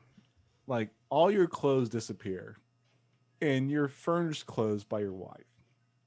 Just understand that. Or if you're in a serious relationship, that's eventually what happens. So you're going to be in you get a little period as a child wearing Garanimals. You're single and you somehow get to dress yourself and probably not so well, right? Then you get into a relationship, you're back into Garanimal stage. Like, I haven't bought clothes for myself in freaking years. Like, I still do most of my clothes shopping. The only thing I buy are suits. Like that's the only thing I feel qualified to buy. That for was the myself. one thing that I had Christy come by with me. You're not even an adult. You're a child. I buy my own suits. Like, see, but it's like I didn't know what I was looking for was part of it. You know, like I was just like, I don't know. I didn't even know where to go. Like historically, I would go to like J.C. Penney's, right? Because that's where the white guys go to shop for suits. Yeah, no. That's the time before that I needed a suit for my sister's wedding. I went to J.C. Penney's and I bought a suit. Guess what? It didn't fit me very well. You think? This most recent one I bought at Express and then took it and got it tailored. And so, I mean, it's the only suit that I ever wear because I look damn good in that suit. Express they've got nice clothes. It's like a burgundy, like a dark red burgundy. It's sexy. Sorry. Yeah. You don't look another man in the eye and say that. Yeah, that's what all right. That's 2 Central Intelligence references tonight. I buy my own suits. I don't like everything else my wife buys for me. I mean, no, granted, I was there to buy the suit. Like, no, I buy suits. No, I know, but I'm saying like she went with me to help me pick out. Yeah, okay, well, that's all. I go by myself. When your wife buys you skinny jeans, are you with her or does she pick them up and bring them home for you? She picks them up and brings them home for me. Okay. You know what's?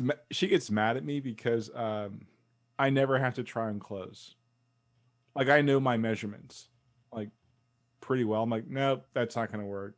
And I only wear certain brands of clothes, like whether it's jeans or shirts, and I know what size in those brands. I'm like, yeah. She's like, how does that stuff just fit you when you like? Well, she'll buy it. And she's like, try it on. I'm like, I don't need to try it on. Just try it on. I'm like, it's gonna fit. And she gets mad. So see, I do the same thing, except half the time it doesn't fit, and I'm just like, oh well, guess I'm not taking that back. I already took the tags off. Well, the thing is, so like the other day, what happened? I had to go somewhere, and I had I put on a button down, right? And I've been working out, and I looked at myself in the mirror. I was like, holy crap, my shoulders are getting bigger, right? And I was like, I look pretty good. So there was like 20 seconds where I'm like, yeah, I like this guy right here. He's all right, man. But I have to I have to start remembering that because I'll eventually have to buy more shirts because eventually, like the shirts will start to be very short on the sleeve, and that annoys me. No, it drives me nuts too. I don't have to worry about that problem very often, but like dress shirts, like I'm super particular about which dress shirts I buy because I typically have to get them fitted because they don't fit right. Yeah. And that's like a big nuisance. Like I like my sleeve to go right to the perfect part of my wrist because I just don't like it. I mean, that's like ultimately that's the I guess level that I want to achieve in life is just to have my own tailor that lives in my closet and can custom fit my clothes for me every day as I wake up. Like, if I can just get to that, like I think I'd be good. Not much, just that. I had like another guy in my circle. He had a clother like reach out to me, and this is when you were working at E Area, right? Yeah. I remember this. The thing that pissed me off so much, I'm like, if I call this guy and set up an appointment, I'm gonna start spending like $1,000 a month in clothes for no reason. When I worked at that one company, like how you dress was part of it. It just was everything, right? Not like E Area. Yeah, not like I wore like sweatpants. Yeah. Did you come for like your second interview in a Knicks jersey or something? Yeah. I mean, you already had the job at that point, but yeah. Oh, but dude, they didn't really like my Malcolm X shirts or my. No, that was weird. I don't know. That was my Huey P shirts. I mean, I know we're running kind of long, but this has been fun. We actually talked about some stuff like the whole. So, all right, women, if you're listening, I am ignorant on why. I want to understand what that what the pressure is to like like the whole body thing. Like I really, I'm asking from a genuine place. So I don't want you to think like he's just a chauvinist or, well, no, I'm not. I just don't understand it. Like the average guy, like we really think women are beautiful, right? And I think to your point, like we also spend a lot of time sitting here worried about how we look. Yeah, we don't get it, right? I know I don't. I mean, I'm married, so like, but like, my point. So to a certain extent, like you have an idea of what your wife finds attractive about you, right? She buys me clothes. Exactly, and so you, I think, kind of at this point have that as kind of like, okay, I got this in my mind, right? If I can keep it near this, then I'm feeling pretty good, right? Yeah. And I think like most people would love that, to have like, okay, cool, this is what I need to achieve. But part of that is a big part of that is just communication, right? And I think another part of it is we play these weird, like dating pursuit games, and it's like I've never really understood the whole mating ritual between, not the actual, I get that. My dad had that conversation. But you know what I mean? Like all of the pretext and everything that leads up to it, where it's like, man, wouldn't it just be easier if it was like, hey, I think you're really cute. Would you like to go out sometime? But you can't say that anymore. Well, you can't say it in the workplace. You can't. Well, I mean, Matt Gates. Yeah. Or at the high school. Or middle school. Like whatever, wherever he's dating. No, I mean, yes, you can, right? Like you absolutely can. And 9 out of 10 times, the reason people don't do it is because they're afraid the answer is going to be no. It's not that they aren't, I mean, don't you think? I don't know if that's necessarily true. I feel like most of the times where I was like, man, if only, my main thing was like, there's no way. Yeah, but I also think part of the confusion is that people, they swipe right and left too much, right? You can't go to, for example, when I was single, I was my older brother, we were like roommates, right? And he didn't like football, which that's a whole nother topic. Yeah. And it was we'll talk football about season. that next week. Yeah, I'm like, this guy, freaking loser. So I wanted to watch football, so I was going to go to a sports bar, right? And I'm like, it'd be cool if I go to a sports bar and there's a girl that likes football and she drives a truck, right? I thought that'd be so dope. Like that'd be like the coolest chick on the planet at the moment, right? I go to a sports bar and I pull in, a truck pulls up, it's got a Giants like flag on the back. I'm like, oh, that's a start, right? I'm like, whoever this person is pretty smart. And a girl gets out. And I'm like, oh my God, you're so awesome. But I didn't say it like that, but I was like, yeah, that's dope. And I said, hey, whatever. And she was like saying, I just got engaged. I'm like, oh, that's cool. Lucky guy. Right. But I think it's a matter of people don't go to places to meet people. It's all so separated from the actual interaction. And that's what's kind of weird. I mean, I met my wife because she's one of my friends' her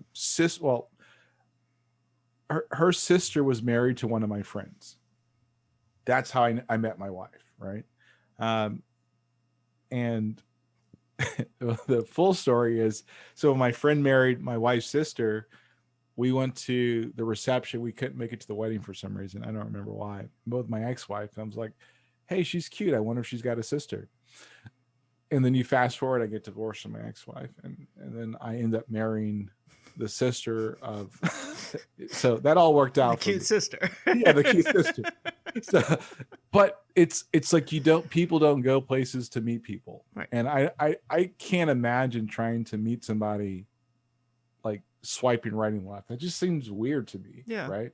Or like going to a bar to pick up, like with the intention of trying to pick up somebody. I never.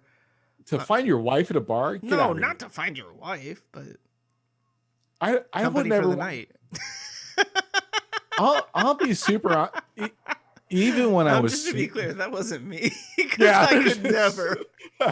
I'll be honest with you. Even when I was single, that would never be my MO. No, I know, mine neither. I want to know. I want to actually be like, hey, what do you look like without makeup? So it's funny because I was literally sitting here thinking that all except for one of my relationships has been with somebody that I was at least friends with for a short period of time before we started dating, if not longer. I would say for me, that's not true. I would say, but I'm also a creature of comfort. So, but there is just that certain thing about, because it is like, it's a lot to jump in and be like, you're cute, let's do this. It's so much not. Well, when you start that way, it's kind of weird, right? Diction tonight is really, no, but it's like, just this, it's lot to jump into. Yeah. I mean, like when I was single and I went on like one date that I can remember, and was a friend of my friend, like we had met at a party and we had talked, but we were both pretty hammered. And so it was like, we met up and it was just awkward. Like, it's just weird talking to people that you don't know all that much. And like, I mean, it was a perfectly, like, I don't know. It was just, the whole thing was kind of, it wasn't like, I'm making it sound worse than it was. It wasn't like an awful date or anything. Like, we had perfectly pleasant conversation, but you're just, that whole time you're kind of like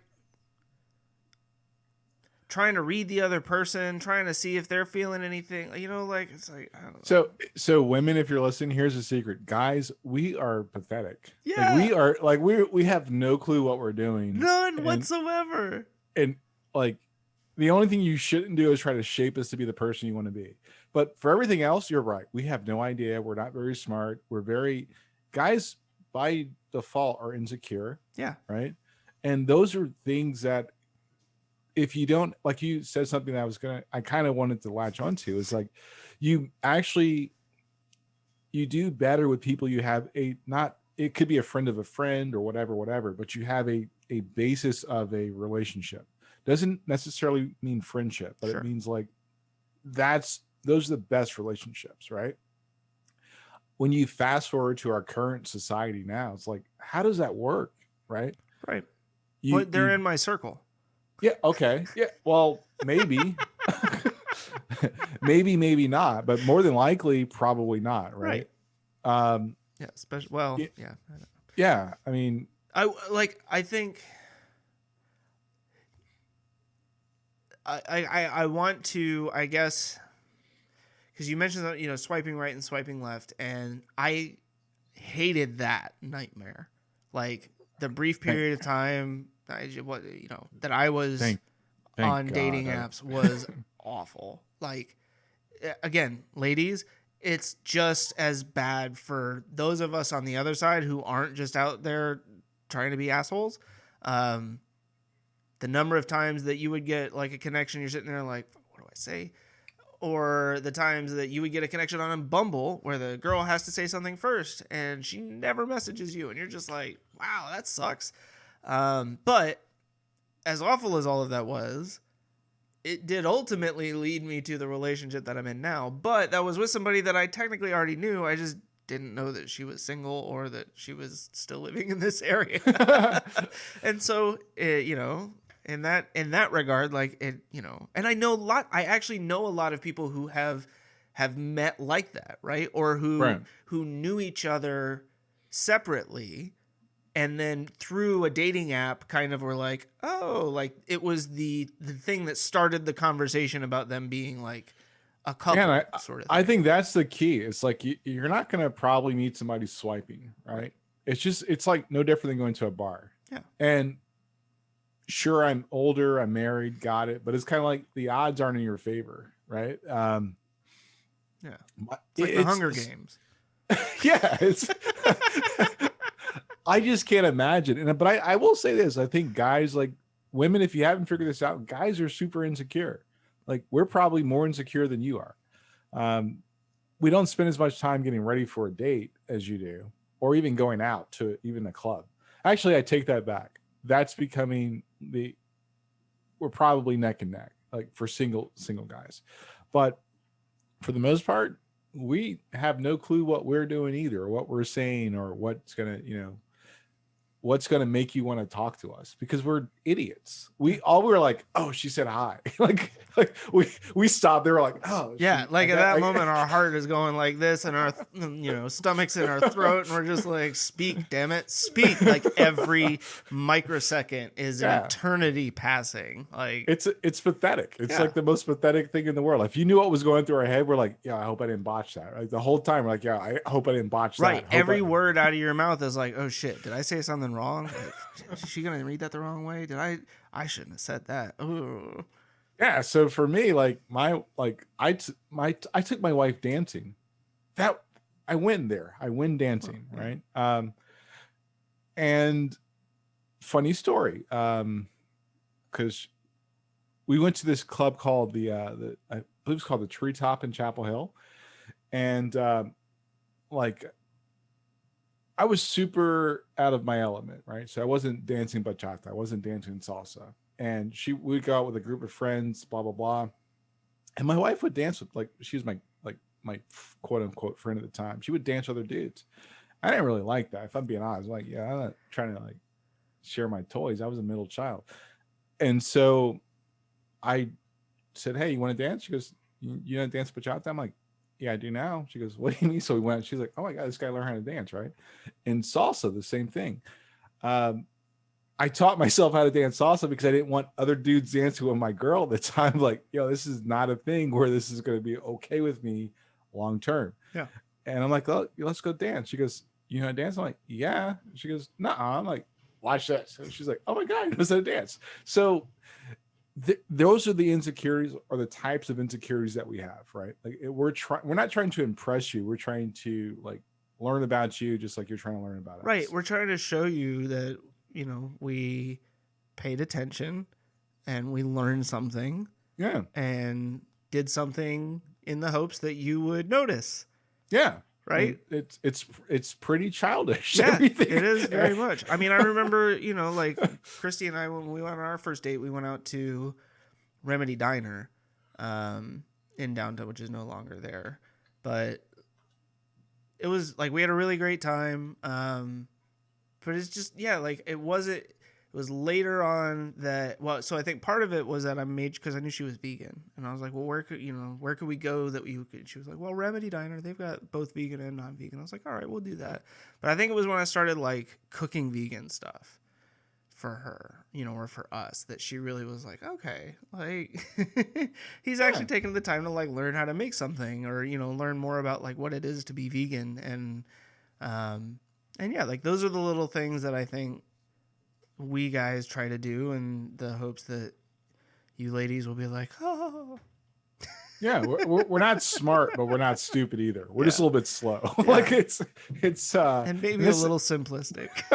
Yeah, and that's not deprecating humor. It's just like those are the facts. So if you're single and you're trying to date somebody, like for both sides, those are some secrets. Those are the secrets to some level of success. Whoa, I don't know what I'm sorry. Your whole like visual is changing over there. Yeah, I'm sorry about that. You got something important popping up. Yeah, I was like, well, okay, so that's going to be a thing. We're super glad you guys joined us. This is a long one, so Chris has got some homework. We're continuing to definitely work on our different channels that you guys can follow us on. We're on SoundCloud, Spotify, Apple Podcasts, Pandora, Google Play Music, or what is it called now? I don't know. Yeah, we're in the Googles. Tune in. You can always take our RSS feed and just like plop it into your favorite podcast listener. I personally use Plex. They're not paying for this, but I do love Plex. I use the hell out of some Plex. Gosh, we didn't get to. I wanted to talk about Godzilla versus. I haven't watched that yet, so that works. We'll watch it. I'll watch it, and then we can talk about it next week. Okay, for sure. And I also we're supposed to talk about something else, talking about the video production. So maybe next week we'll do that. Those would be good, and we can tie that all together. Yeah. So we're on YouTube. Thank you for everybody that's watching us. Share, like, subscribe, all the stuff. Subscribe. That would mean a lot to us. I would be happy. Give us that serotonin hit. Come on. Right in my veins. I know we did talk about what's happening in Minneapolis and what happened in Virginia. Those are things that, I'm not trying to get like super deep and emotional because like the skeptic in me won't let me. But I'll say this, like I firmly believe that there are more reasonable people than irrational people. Rational people are on the right and on the left. I think the thing that is typically missing is the quest to understand or the quest to have the dialogue. I just spent 25 minutes, if not longer, talking about positive body image. Not because I don't think it's important. It's because I don't understand it. And a lot of it doesn't, like, I'm ignorant to some of the reasons why that's important to people. I'd love for people to help me to understand it. Not that you're going to probably change my opinion on most of it, but I want to be understanding of those opinions. So, that's what this podcast is about. It's two guys sitting around, we're both dads. We're both in relationships, we have our families, we work, and we just try to help each other navigate the messiness of, where we are in the world. So I hope that, it helps people to, I don't know, do the same thing for themselves. And yeah. That was very well put. I'm almost as certainly going to grab that as the trailer, not for this episode, but for our podcast overall, because they have those on Spotify. So, but yeah, I think, it would be impossible for me to measure just how important my conversations with you are, over the years. Like, it's everything that we've talked about helps me to learn more and to gain a different perspective on things. And it's, I don't know. I know it's hard for a lot of people, but if you're lucky enough to find somebody that you can really lean on in those times of need, it can make all the difference in the world. Yeah. It's yeah. Sorry, I got all sappy on you. I wasn't even really trying to go there.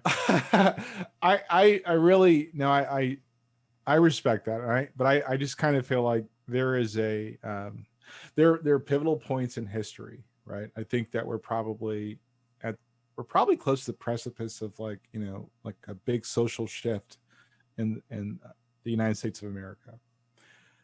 I just hope that there are enough people to do the work. We both watched the clip of SNL with Barack Obama and Bruce Springsteen. Bruce Springsteen, right? Yes, everybody's got a podcast. Yes, people are having conversations. The question I always have is, but is it the right conversation, right? Because we can talk a lot about a lot, but we don't touch into things. We can get distracted by the latest shiny object, but if our intent is not to grow, and I think I look at a lot of things like that. If my intent is not to grow, I don't want to do it. I challenge myself to try. I really, really, really, really, I am my own worst critic, to be the best person I can be for as long and as, for a consistent amount of time, because I think it's important. So I still think that clip's funny, but it also, like I say about every joke, there's a little bit of truth to it, right? Yeah. Beyond the humor is a lot of truth. So, we're glad you joined us. Our podcast is way better than theirs, by the way. I know, right? So, God, I want to learn how to do a Barack Obama impression, because I think he's got one of the coolest voices. He does. Man. His cadence and delivery is very, very spot on. Gosh. Oh, man. I might have to make that like a hobby. Michelle and I were looking at. That was pretty good. I mean, you started off really good there. So I every time I hear somebody do a Barack President Obama impression. I'm like, God, I want to nail that one. Just gotta work on it in the mirror. There you go. So we're super glad you joined us. We'll be back next week. And just to give you a heads up, if you're going to look at episode 61, I believe, and there's going to be no video. You're going to try. That was an epic beep show. So, yeah. Somebody forgot to push record. We were testing out some different things, thinking that we were going to record a different way. That didn't work. Yeah, we kind of lost the video for that one, and instead of just doing like half a video, we decided that we would scrap it. So enjoy the audio only. Sorry for you that are on YouTube. You're probably just going to basically miss episode 61. But I mean, if you're only on YouTube and you're not listening to us, my recommendation, what I always do, I finish editing, I listen to the whole episode, then I put on the YouTube and I watch it. Then I go back onto SoundCloud and listen to it to see if it's any different. Then I'll go over to Google Play and then tune in. No, I'm just... Yeah. And I see he subscribes to all of them like 4 times. Yeah. But we're super glad you joined us. As always, I'm Andre. And I'm Chris. And many we'll more. We'll talk to you next time.